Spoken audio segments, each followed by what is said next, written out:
All right, what is going on, everybody? How you doing? Welcome to another episode of Talking Buffalo, your weekday daily driver for Buffalo Sports Talk and more. My name is Patrick Moran. Big thank you to everyone out there, as always, for watching, for listening, for following, for subscribing. You guys are the best. I appreciate y'all very, very much. Today's episode is presented by Sunny Reds, 1841 Abbott Road, Sunny Lackawanna, just minutes north north of Highmark Stadium.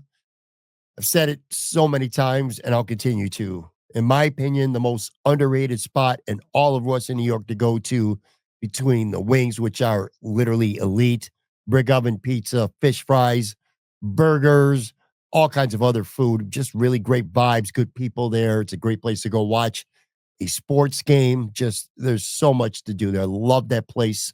Sunny Reds, big supporter of the show. So make sure you guys go out and support them as well. This is going to be what I like to call a Podbag episode. We used to do these every week, just can't fit them in anymore, but I still do them from time to time. This is the episode where you control the narrative, your questions, your comments, your takes, and I respond to them. The vast majority of these, in fact, are Buffalo Bills related today. So I want to let you know that at the top. We'll spend a couple minutes at some point talking Sabres as well. Kind of got a little bit of a twist with this one as well, because I presented a question for all of you. I did this on social media, well, Twitter and Blue Sky anyway. And I asked people, I said, if you became NFL commissioner tomorrow, what would be the first rule or policy change that you would go after immediately from day one? Going to share some of those answers with you at the end of the show. And I'm telling you, there's some really, really good ones that make you think, like, why is this not happening right now? So I'll get to that at the very end. A couple of house cleaning things here real quick. If you didn't notice, I hope you did. It feels good to know that a lot of people did, because I got like a handful of emails and messages on Twitter, DMs and stuff like that. Did not have a show on Thursday. Did not feel well. I am kind of plowing through it again today because I did not want to miss 2 straight days. Just sneezing, sniffling, runny nose like crazy. I just wasn't able to get anything done on Wednesday night for a Thursday podcast drop. I do apologize for that. Gonna kind of make up for it though. So we're gonna do, like I said, today is it's Friday, Podbag episode, primarily Buffalo Bills, but I'm also now gonna have a bonus episode on Saturday. Saturday's show will be our Bills, Detroit Lions full game preview, Bills key to victory, bowl predictions like we do before the Bills play every opponent. I expect to have a guest too, an interesting one. If this works out, and I haven't been able to confirm this as of this recording, but a Buffalo sports media guy who is actually a big Detroit Lions fan. You guys can figure out who that's going to be. So we'll see if I can get that set up. Regardless, there's going to be an episode on Saturday, and it will be our Bills Lions preview. Like I said, hopefully I get through this episode. I am kind of got my finger near the mute button. So if I start, getting sniffles and sneezing or anything like that, I'll try to make sure I hit the mute button, because I know that could be really annoying and distracting on the audio side. But so far, so good. Terms of the Buffalo Bills, before we actually get to the pod bag, some news of sorts on Thursday. The Bills did not practice. They had to cancel practice. So if you're not from Buffalo and you're just following from afar, the weather has been a disaster, or at least anyway, if you live in the South Towns, there's a driving ban literally in Orchard Park as I record this right now. So the Bills were unable to get the players and coaches and staff to the facility for practice. So they just did things remotely today. Keon Coleman, Dalton Kincaid, they did still issue an injury report. And what that basically is, just like a walkthrough, is an estimation of where these guys would be at in terms of injuries if there was a full practice. Good news of sorts, at least offensively with the Buffalo Bills. Keon Coleman and Dalton Kincaid were both full go at practice on Wednesday, and they were listed for Thursday as the same. Haven't heard anything publicly definitive about Dalton Kincaid, but it certainly feels like he's treading in the right direction to be able to return to the lineup. And as far as Keon Coleman, he straight up told reporters, I saw on Alex Brasky's Twitter feed on Wednesday, that he said he's playing. So, I mean, that's not from a source. That's from Keon Coleman himself. So you can expect Keon Coleman back in the lineup. Hopefully, likely, I'll dare say, Dalton Kincaid as well. So that's the good news. The bad news is defensively, and more specifically, the secondary on the injury front is kind of a mess. Rasul Douglas did not practice on Wednesday when they did have a walkthrough, and he's a DNP on Thursday as well. He's got sore ribs, but more importantly, a knee injury. All indications from my understanding is that you can expect Rasul Douglas to not be in this game. And we'll talk about how they may handle that here. It's related to a take a little bit later here in the show, but you can expect Rasul Douglas to miss this game. Taylor Rapp has been a DNP as well. We'll see. My understanding with him is that he'll be a little bit more of a legit, at this point anyway, a game time decision. And what's interesting that was not on the injury report on Wednesday was DeMar Hamlin. He was listed as a full with a back injury, but he popped up on Thursday as a DNP and also now has ribs. So he's got a back issue and rib issues. So we'll see what happens with that. And one thing that hurts the Bills, when you miss practice because of weather, you think, well, that's not really that much of a big deal. In some ways, it's not. But in fact, Jerry Ostrowski, a former longtime player for the Bills, part of the overreaction, Buffalo Sports Network, had a really good point on Thursday. And he said for the players, especially the veterans at this point, getting the mental reps and having meetings is actually more productive sometimes than physically going out there and getting reps. So that's not what I'm talking about. But where I think it's detrimental to the Bills are for these injured players. You could do some treatments to some extent at home, but there's nothing more extensive than going to the facility and having professional trainers treat whatever your ailments may be. So obviously the Bills could do that on Thursday.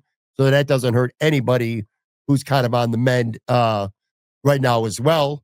And for a player, like I said, veterans for the most part don't need those reps. But a player like, say, Micah Hyde, who just came back to the team a week or so ago, that dude needs every single rep that he could get, practice or not. So that's not good for him either. We'll see. We'll see, because if Rapp or Hamlin can't go, Cole Bishop would definitely be the guy who would step in and start. But if they elevate, if both those guys make it back and one of them do, and they got to elevate a safety from the practice squad, obviously Micah Hyde would be the name most people would say. I just don't think he's in game shape right now. So if there were to be a safety that needs to get elevated, which it probably will get elevated whether they play or not on Sunday or interactive, that's another story. But I actually think Kareem Jackson would probably be the choice at this point. A lot of people will say Sign, especially because he was active last week. But I'm telling you, at this point, Sign is a linebacker. He might be listed as a safety, but essentially he is a linebacker. So we'll see how that plays out. But again, good news on the offensive injury front, bad news when it comes to the defense. Well, at least potentially bad news. I do think that Rasul Douglas, I won't say for sure, but almost for sure, you won't see him. Real quick on the hockey side, Sabres lost on Wednesday night to the Rangers, 3-2. That's 8 in a row now. Unbelievable. 8 losses in a row, coming off a 3-game California sweep where Tage Thompson didn't even play and the Sabres won all 3. They come back home, 8 in a row. 7 of those 8 losses have been at home. This team has absolutely sucked at home now for 4 years running at a minimum. They can't score worth shit. They've scored 2 goals or less in 5 of those 8 games. Of course, even when they do score 2 goals, it doesn't matter. They had a 4-0 lead last week against Colorado and lost that game. Didn't even get a point. And then earlier, they had a 5-3 lead against Detroit on Monday, and they lost in overtime. So this team stinks. I mean, they fucking stink. Lindy Ruff is trying. I mean, he's trying to do what he can do with the roster that he has. You know, they say something in coaching, usually here in football, but it could go for any sport. Sometimes it's not so much about the X's and the O's, it's the Johnnies and the Joes. And the Johnnies and the Joes on this team just ain't good enough. They're just not good enough. And Lindy's trying. I mean, he has had Jack Quinn in the press box now for a while. On Wednesday, he benched J.J. Paterka and Owen Power for an extended length after they screwed up. I mean, he's moved Dylan Cousins from center to wing. Doing what he can. Just nothing's working. Something's got to give with this team, man. Something's got to give. And I'm recording this Thursday late afternoon, so I don't know how, the game's going to play out. But if the Montreal Canadiens win later tonight being Thursday night, if they beat Pittsburgh at home, the Buffalo Sabres are quite literally now going to be in the bottom of the Eastern Conference. Not just the division, the entire conference. You have the 6th fewest points right now in the NHL. And fans have turned on this team, and rightfully so. Rightfully so. I'm turning on them myself. You can hear it in my tone. I'm getting pissed off just thinking about them right now. Literally. Which is why I'm going to get off that. This is a great time to get into the pod bag for today. Got him an up and down one. Obviously, you know how it goes, folks. You're only as good as your last game. And the Bills are 10-3. They've already won the AFC East. They're the 2 seed, and they're still not out of the running for the 1 seed. But they lost last week in Los Angeles.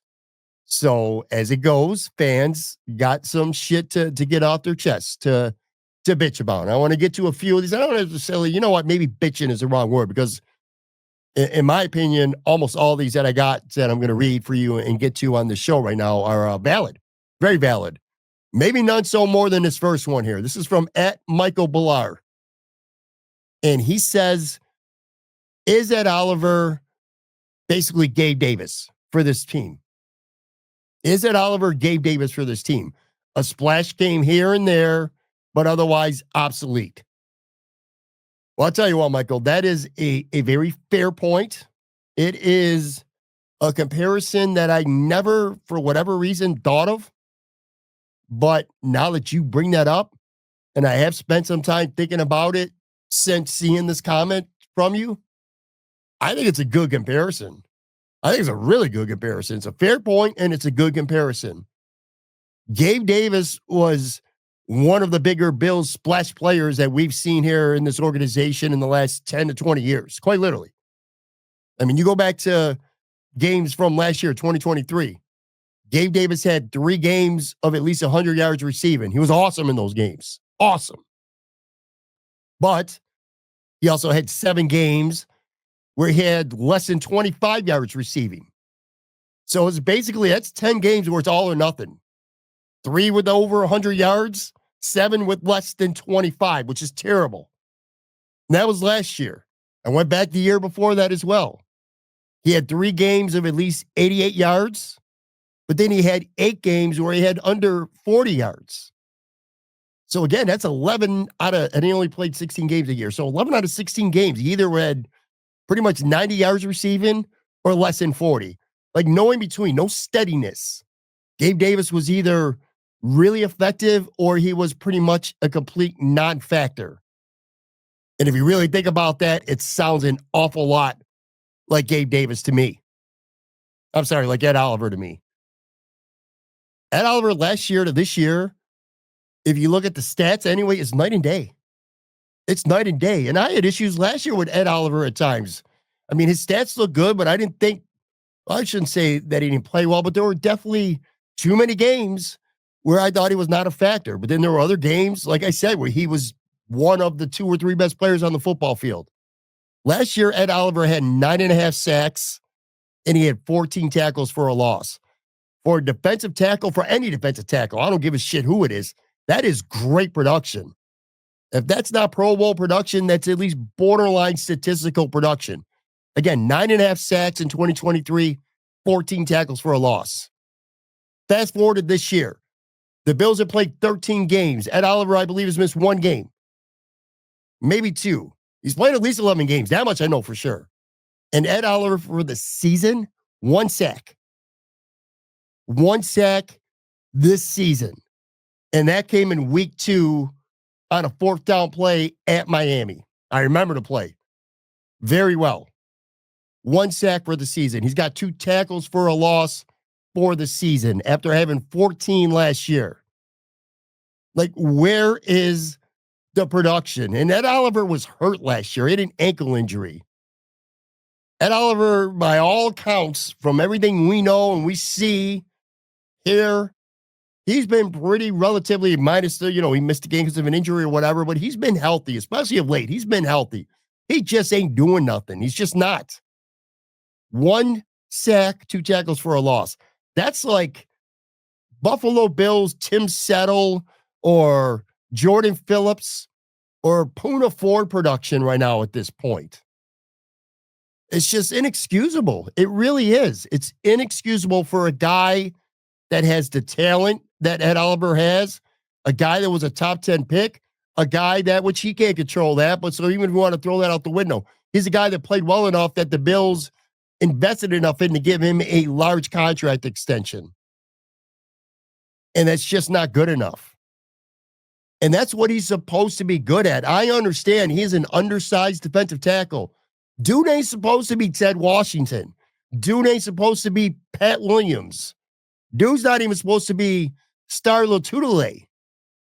But Ed Oliver is supposed to be a guy who causes havoc during games. He's a guy who's supposed to hunt down the quarterback 7 to 11 times and bring him down to the ground for sacks this season. A guy who should be getting tackles, penetrating, getting in the backfield, making tackles for loss. Guys, who's just causing pressure for the quarterback constantly, and you're not getting any of that from Ed Oliver. You're just not. And it's frustrating.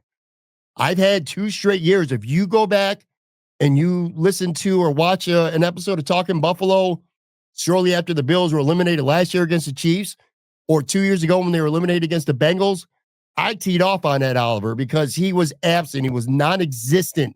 He was a detriment to the Bills in elimination losses. So this is not like something that's just popping up, at least not to me anyway, this year.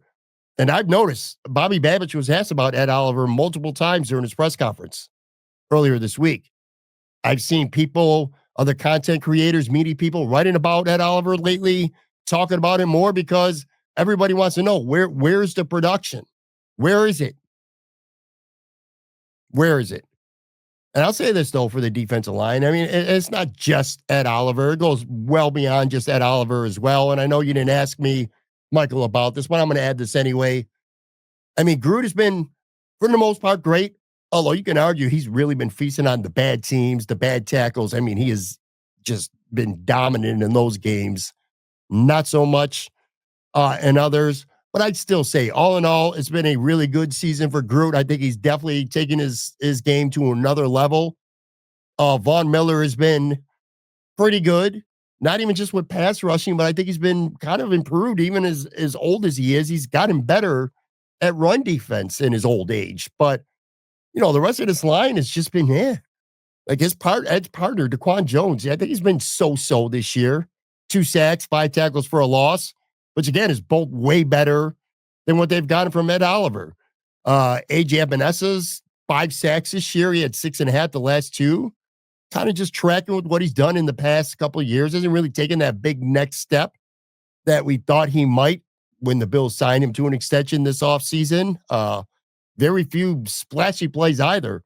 And this is a guy who's had a couple of nice interceptions over the last few years, forced fumbles, things like that. You haven't really seen much of any of that from A.J. Epinesa. Dwayne Carter, he's just a rookie. I'll give him a pass. Austin Johnson's got 2 picks. Nice interceptions, but, not much really besides that. The normal stuff, being good against the run, being stout, taking up lanes, things like that. It just hasn't been a real good performance this season as a whole from the defensive line, at least at times against the good teams anyway. Again, let's not lose sight of the fact that this team has won 10 games. I want to get to one more kind of related to this, and then we'll take a quick break here before I start really running these off. At Brian P. 150H says, My takeaway from this Rams game is that it would be difficult to envision this defense as a Super Bowl caliber. The defensive philosophy and lack of size is a flaw that good coaches have and will continue to expose. I was surprised that Frisco didn't run it all game long against them, but injuries were the biggest factor in that decision making. All right, thank you for that, Brian. I'll say this: they're going to have to. They're more. The Bills are more of a scheme based and almost like a finesse based team, other than say a couple guys like say Daquan Jones. But for the most part, it's finesse, it's speed, it's scheme, it's bend but don't break. It's you're going to give up some yards, but we'll find a way. We'll make a third down stop. We'll get pressure on the quarterback when we need to, which is just not often enough, especially lately. You'll draw a holding penalty. You'll beat yourself. You'll do something, and we'll hold you to a field goal, or we'll take the ball away. And the Bills have been really, really good at that. But yeah, sure. Look, this defense, and they know it. I mean, they know it. Sean McDermott talked about it this week.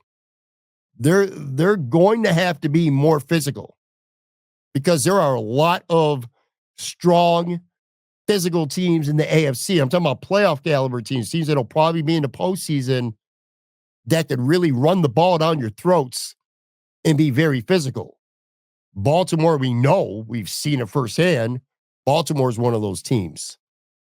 The Chargers, definitely one of those teams now. Denver's become one of those teams. And they get to the playoffs, they got a rookie quarterback. They're going to want to run the ball a lot.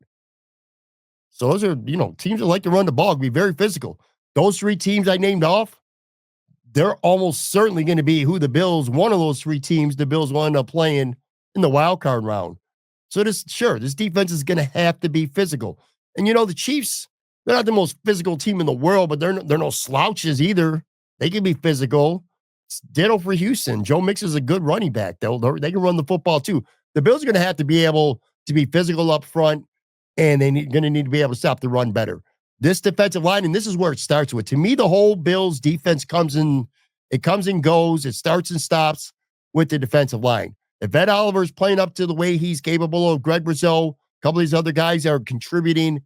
This defense is wrecking some havoc, whether it's in the run game or especially the pass rush. That's going to make Terrell Bernard and Milano and Tyron and all the other guys in the back seven. It's going to make them a lot better. You can say that pretty much about any team. But I feel like the Bills' defensive line right now should absolutely take personally what happened last week in Los Angeles. They should be embarrassed. They should absolutely be embarrassed, and they should take it personal. And Sean, like I said, basically said that without, saying it word for word multiple times already this week. Anyway, I'll take a real quick break, come back, and get to Sean McDermott stuff. Don't forget, I got my NFL commissioner thing for you, a little bit of savers, and a mystery player about the Bills where, for whatever reason, shit just ain't working out.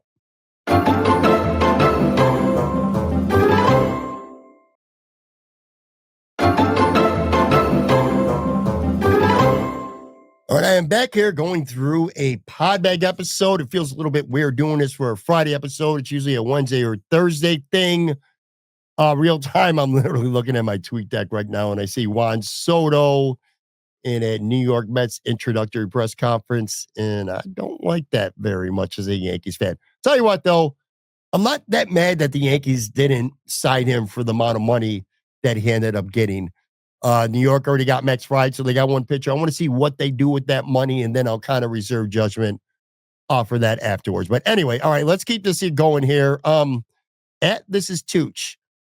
And some of these will be much quicker, too, by the way. Sean McDermott, Coach of the Year comments came and went after the Rams game. Sure, I agree. I've advocated for Sean McDermott at least getting consideration. I never thought that he was going to be, top 2 or maybe even 3 for NFL Coach of the Year.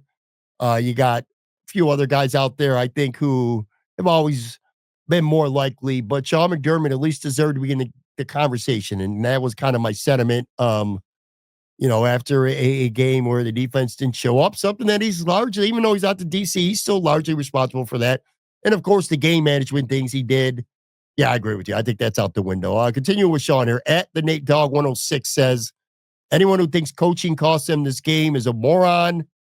Lack of execution versus a future Hall of Fame quarterback, and more importantly, a block punt cost them this game? Yes, yes, yes. I've said it the beginning of this week. I'll say it again here. I do want to tip my cap to the Rams. I thought they played an excellent game. Their star players played like star players, and not just in real time. When you go back and you watch the film, some of the things they were able to do. Matthew Stafford just dropped dime after dime after dime after dime. Perfect, and I mean perfect throws. Cooper Kupp was amazing. And of course, Puka Nacua, were now for Josh Allen. Puka Nacua was the best player on the field. I mean, he did some unbelievable things. Probably the best performance that anyone's had this season against the Bills, the entire season. I know some people will point to Derrick Henry, but you know what? Derrick Henry had 87 of his yards on one run.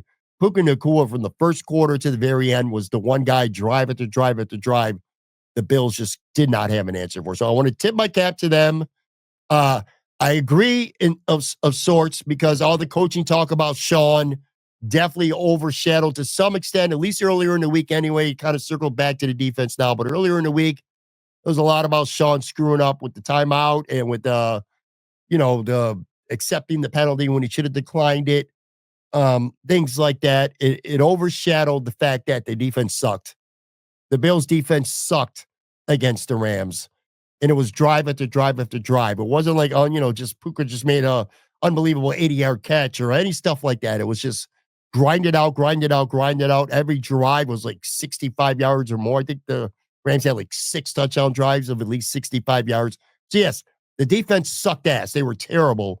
And the block punt was huge too as well. That put the Bills in a 10-point hole, and they spent the rest of the game chasing. Reed Ferguson has been great throughout his Bills career, but he just got trucked on that play. But I'll say this. The coaching did matter. Don't make it sound like the coaching didn't matter, because it absolutely did. The timeout's the big one, but I'll also go back to, Matt Warren had a really good point. He was on the show earlier this week. By accepting the penalty, me and Joe from Queens were going at it earlier in the week, and we both agreed, like, you should not have accepted the penalty. You should have declined it, and it would have been 4th and 6. The Rams probably go for it. Maybe they get it anyway, but the Bills made it 3rd and 16, and then they just gave up a free 10 yards because they played pretty much a soft prevent zone. And our point at the time was, well, why bother accepting the penalty if you're just going to play a soft prevent defense and just give them those yards right back? And I do think that's a good point. Well, what Matt pointed out that I never realized and thought about until he said it was, well, it also affected the game clock because the Bills were behind and they needed to get the ball. And you allowed, by the Rams running that extra 3rd down play and then converting on 4th, you allowed an extra, I think it was 38 seconds of game clock to go away. Tell me at the end of the game, the Rams had the punt as the clock ran out. Let's just say if the Bills would have had 38 seconds, who the hell knows what could happen, right? So even just that mistake alone was big. But anyway, it's been a habit this year. And I'm going to play this clip for you, actually, from the show on Wednesday that I had with Matt Warren. And I really want you to lock in and listen to this because Matt points out 5 different times this season the Bills have had close games where Sean McDermott has been a factor. Once, it was an asset.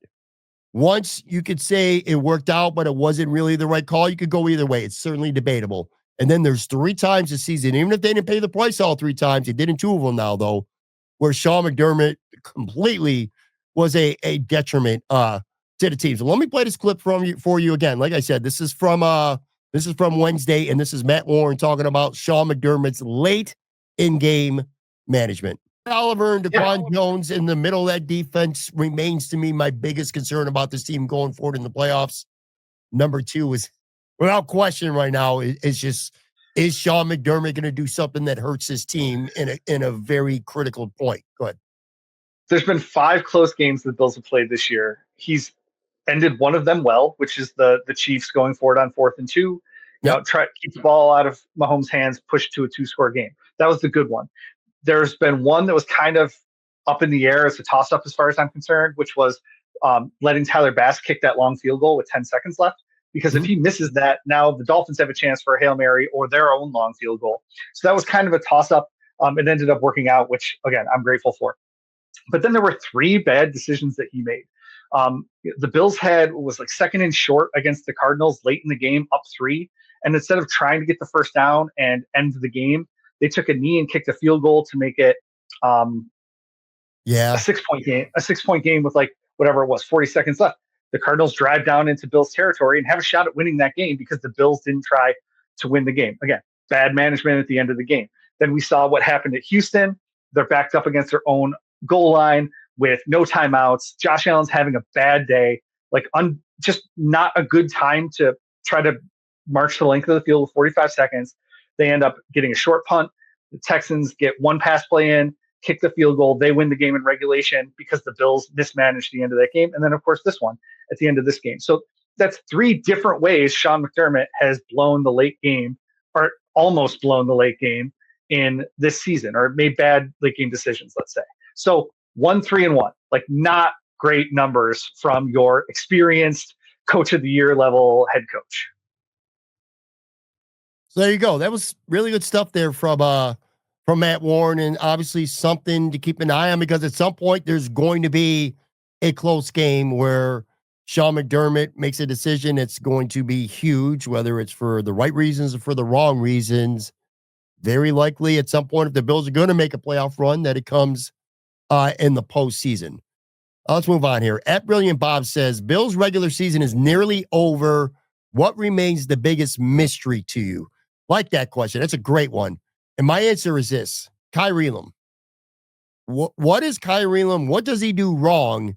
Because it is so obvious right now that Sean McDermott is not high on him at all. And that's obvious. And kind of Sean talked about that earlier in the week about, playing time and stuff like that being earned.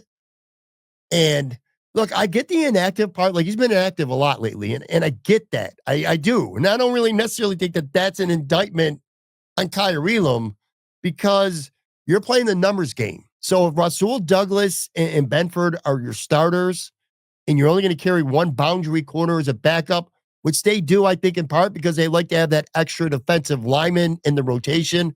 I don't necessarily agree with that, but that's been pretty consistent with what they want to do. They want to have that extra guy on the DL, so that costs them a game day roster spot for an extra corner. And going with Jamarcus Ingram over Kyrie Elam makes sense to me, because Jamarcus Ingram is a much more versatile player than Kyrie Elam. Jamarcus Ingram can back up the corner spot.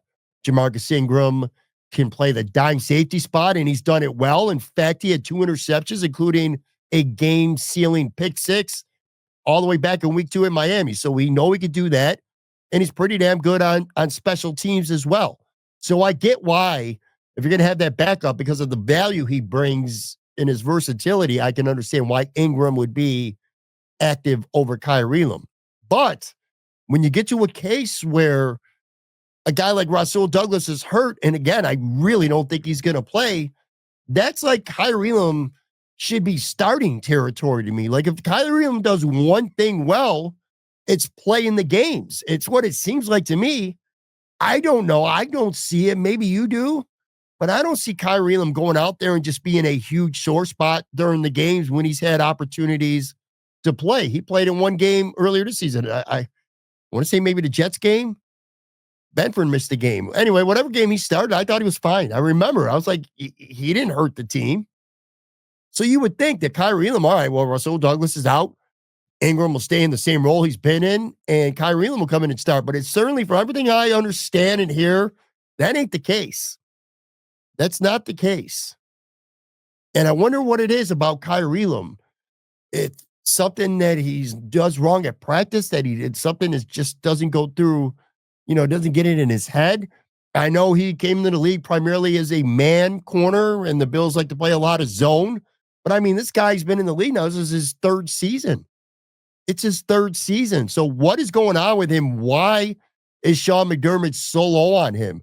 I mean, Christian Benford has turned out to be a revelation. What a great decision by Sean McDermott to give him the job over Kyrie Elam. But Kyrie Elam's a 1st-round pick. Benford's a 6th, and he gets beaten out by a 6th-rounder at training camp to even give Benford the opportunity to shine. Now it seems like a guy who wasn't even drafted, who's been on and off with the practice squad, Jamarcus Ingram, is going to get the nod over him. And again, that's no diss on Jamarcus Ingram. I'm a pretty big Jamarcus Ingram guy. I think he'll do a good job. It just baffles me why Kyrie Elam just doesn't seem to be in favor with Sean McDermott for whatever reason it is.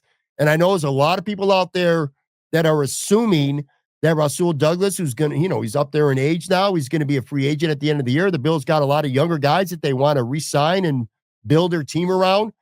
The assumption is, well, Rasul Douglas leaves and you got Kyrie Elam. He's your starter for 2025. He's been around he'll be going to his fourth year next year.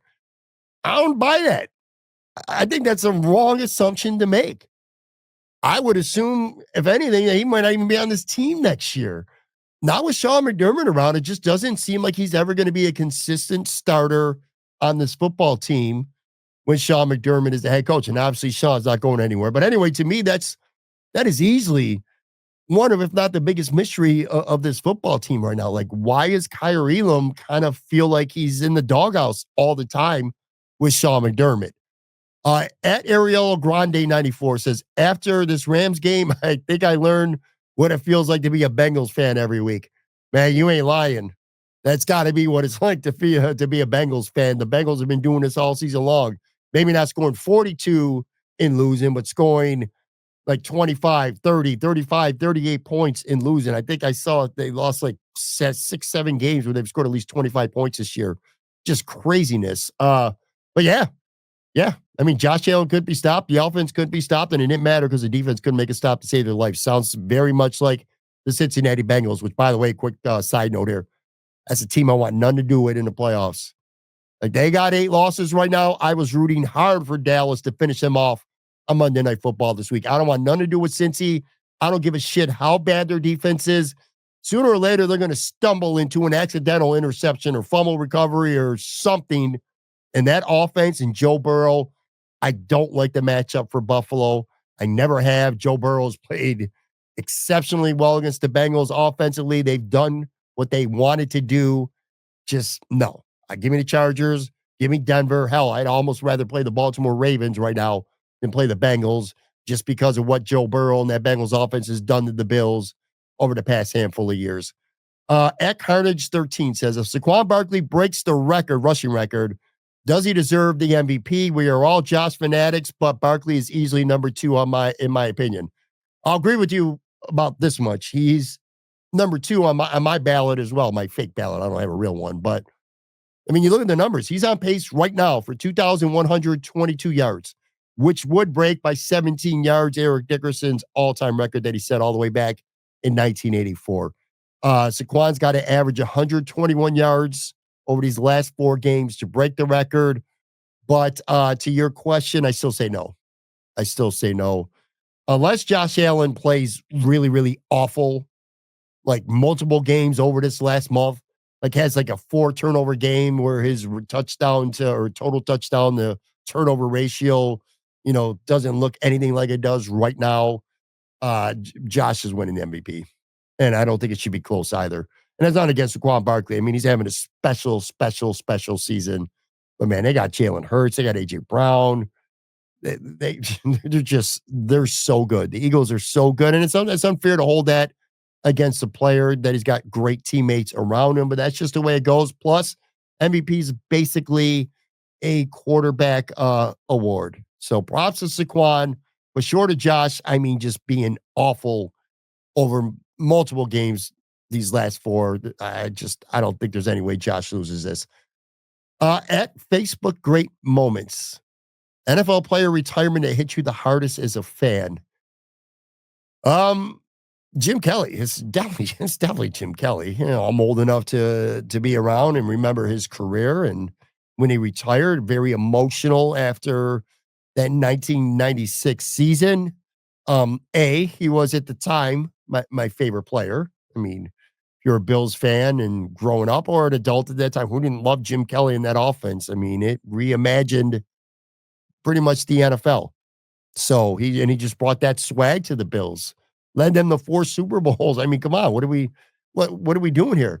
Yeah, it was Jim Kelly. After that 96 season, it sucked, man, because you knew at that time it was the end of an era. And look, they went to 4 straight Super Bowls, and people were like, well, that was a great 4-year run. Not really, because it was a couple of years before the Super Bowl, and it was a couple of years after the Super Bowl runs as well. So after they lost their 4th straight Super Bowl in 94, they went 7-9. And it felt like, all right, this team's done it. They're finally, the adversity gets to them. They're demoralized. This team's, they're done. They're done. And it wasn't like today where everybody switches teams all the time through free agency. So I didn't point that out too. But anyway, they went 7-9 in 94, but then they bounced back with a 10-6 record the next 2 seasons. They get to the playoffs in 96. They're hosting Jacksonville. Jim Kelly gets hurt, concussion, and that was it. Like, that was his last play of his first ballot Hall of Fame career. Fun fact from that game, too, because I still remember it, and not pleasantly, but the Bills were actually up 27-20 in that game in the 4th quarter. Jeff Burris, Notre Damer in the house there. He had an interception return, 38-yard interception return. So the Bills are up 27-20, but then Jacksonville scored the last 10 points. Fact, touchdown came. It was tied 27-27, and then Jim Kelly got drilled. I don't remember who drilled him, but he got drilled, got a concussion, lost a fumble. Jacksonville got it, and Mike Hollis kicked a 45-yard field goal with like 3 minutes left in the game. So Jacksonville won that game. They get to the AFC Championship. They lose to the Patriots, who I thought the Bills were better than the Patriots that season. And then New England got smashed in the Super Bowl by Green Bay. But if Jim Kelly doesn't get hit on that play, doesn't turn the ball over, there's a good chance the Bills win that football game. They might have gotten back to their 5th Super Bowl. It just wasn't meant to be. But anyway, Jim Kelly retiring at the time was it was sad as hell. Kevin, that's it for the Bills. I got one Sabres one, and I'll make this real quick too. Kevin from Blue Sky says me and Kevin Adams would have been better off avoiding the press conference last week he's talking about until they win a few games. If that was an attempt at damage control, he made it worse. Well, look, man, I agree with you. I think everybody out there agrees with you. The media called for that press conference. It certainly wasn't the fans. I don't even think the fans needed to hear from Kevin Adams because fans knew what the hell that dude was going to say. Really did. That was the media that called for it. For what it's worth, a source, because my reaction was, how the hell do you have this press conference? Just have a media scrum. Stand up front of the locker room after a practice, before practice, maybe in first intermission of a game or something like that. Whole court, let the media people get their quotes, and the damage is going to be nothing as bad as what it turned out to be. I asked that, and a source told me that they stopped doing these little small media scrums because TV people complained. They're not there at practice. So they're not there, at least not all the time, to cover practice. So if you have it after a practice, a lot of people from TV would have been there, or other outlets who don't go to the practices. They just cover the game. So they were complaining about shit like that. So the Sabres, I guess, just stopped doing that. But anyway, you said when they win a few games. When the hell are they going to win a few games, man? When are they going to win a few games? By the way, the press conference itself, just an absolute embarrassment. Like Kevin Adams, I don't need to get in the show here. We're running short on time. I still want to get to my commissioner thing. But yeah, it was embarrassing. The palm tree things, I mean, it's taken on a life of its own. I don't know, and don't even get me started about Terry Bagula. Again, I'm pressed for time today. Maybe next time I have a hockey guest on, which could be sooner than you think, we'll deep dive into that a little bit more. But sure, man. What was he thinking? I don't know what the hell he was thinking. I would have told the media to piss off until they got a little bit on a hot streak itself. If Kevin Adams even has a job by the time they do get on a hot streak, we'll see. There's a lot of people out there who hope that's not the case, and count me amongst them. At Bills Bongo Bank. Last question here before I get to the one that I posed for you about being an NFL commissioner. What do you want for Christmas? That was asked to me. Well, dang, I appreciate that. I want some orange Nike night sky, I should say, Nike Dunks. Got any loved ones out there if they're watching me today? I want a family commitment to move into the North Towns before next winter because I loved the South Towns. I still do, but I am sick of the snow. Sick of the snow. I ain't gonna sit here and say that I snow blow. My kid does, and sometimes my wife does, but they've been out there twice already. It's coming down. It's coming down again right now as we're recording this. hard as well. I'm over it. I am sick and tired of seeing fucking 10 inches, 15 inches, 2 feet of snow. And then my friends in the North Towns and Amherst and Clarence and Williamsville and all that shit, where 90% of the time they got green grass and they got to put up pictures. I hate it. I hate it. I like the South Towns better than the North Towns. I hate traffic in the North Towns. There's a lot of things I don't like about the North Towns, but I am so over this weather that I'm ready to go become somebody who lives in Amherst or Waynesville, Clarence, something like that. So I want that, some socks, some underwear, and I want Terry Bagula to sell the Sabres to an owner that's committed to keeping the team in Buffalo. So there you go. I got a question for you to end this, and I'm going to read off a couple of the best responses that I got. If you're watching, you're listening to this, tell me in the comments if you're watching this on YouTube. If not, tweet at me at Patrick Moran TB. Let me know what you think. But my question that I posed to you guys was this. If you were named NFL commissioner tomorrow, what would be the first rule change and or policy that you would push for? Let me read off a couple of these that I got here. Some good ones. At Thorman Brent said, games would only be on Sunday and Monday night. As a fan perspective, love it. As a business perspective, that shit is never, ever going to happen. The league makes way too much money having Thursday night games, Saturday night games. Near the end of the season, they got a Wednesday Christmas game this season, things like that. So that's never going to happen. But as a fan, it would be cool to just have Sunday and Mondays. At MGM NC says, same number of coaching challenges, but they could challenge whether a penalty occurred. I kind of like that for the most part in a way, because you'll never get screwed because of a bad penalty call. How many times, only if you only watch the Bills, you don't even watch lots of games around the league. But whether it worked out for them, whether it didn't, how many times does a critical part of the game come down to a missed call with the referees? Which, by the way, you go back to that Rams game, 4th and 5, that right tackle jumped. It was a blatant false start. Should have been 4th and 10. Now, the way that we're playing, they probably pick it up anyway, but that's neither here nor there. To your point, I love that aspect of it. Only thing that sucks is that it might slow the game. You know what? You just said same number of challenges. So you could challenge that the same way as a spot or something like that. You know what? I love it. I take that back. I was going to say that it's going to just extend the game and prolong it, but not really, because you just said same number of coaching challenges. So well done there. That might be the clubhouse leader for me now that I think about it that way. At NFL Meme War says, I'd have officials replace worth some duties in using technology to help review more calls like college football does. All right, that's interesting. At Sue W777 says, I'd stop penalizing fun. All right, that would be my first thing, my first act, but I do like that.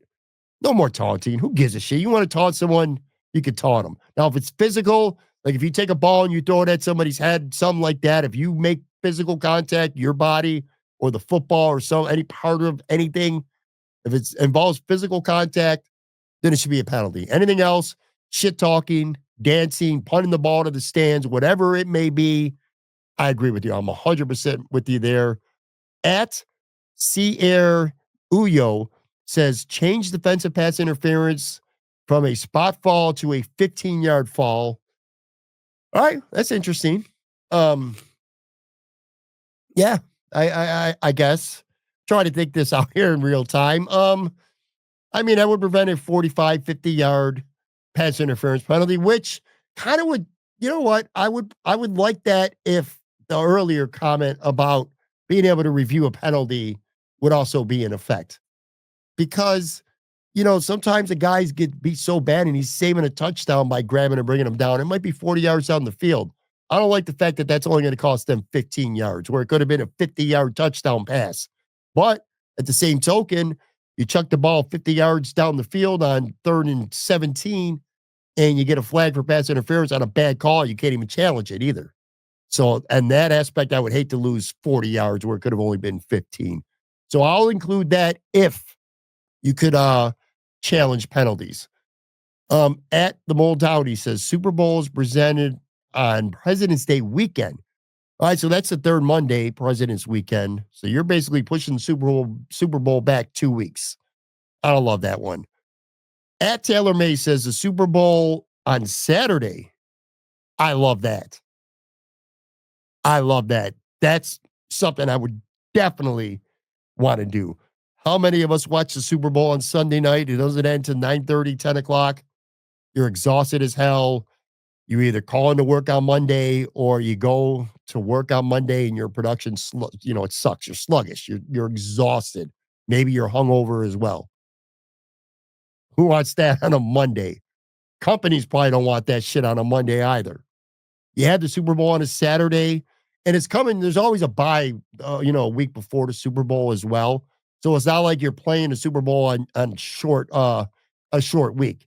Instead of 14 days in between the Super Bowl, AFC Championship, NFC Championship to the Super Bowl. Now it's 13. But yeah, man, Saturday prime time. You got all of Sunday to sleep it off, relax, get your shit right, and then get back to your normal life at work on Monday. I don't think that's the most important thing in terms of the game itself, but I will say that that's definitely the favorite thing that I've seen. Last one here at Bills Are Electric.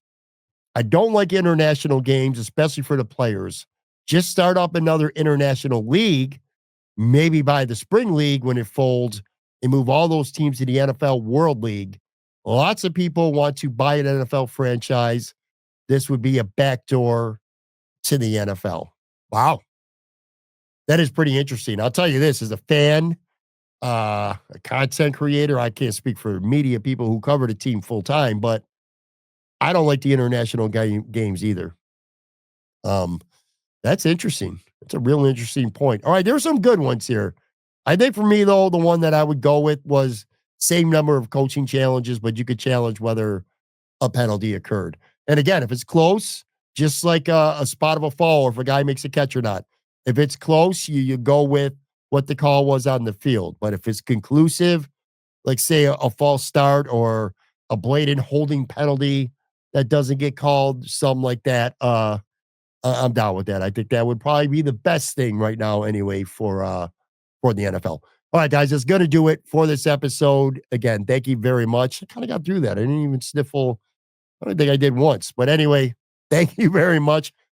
Bonus episode on Saturday. Like I said, Bills Lions preview, game predictions, bold predictions, keys to victory, all that fun stuff. I may have a guest with me, a Detroit Lions guy. If I do, having Saturday podcast is definitely not ideal. But again, I apologize. I just was completely under the weather on Wednesday and could not record something. So that's the way I'm going to try to make it up to you. But anyway, thank you very much again. And I will be back with a brand new weekend episode for you tomorrow.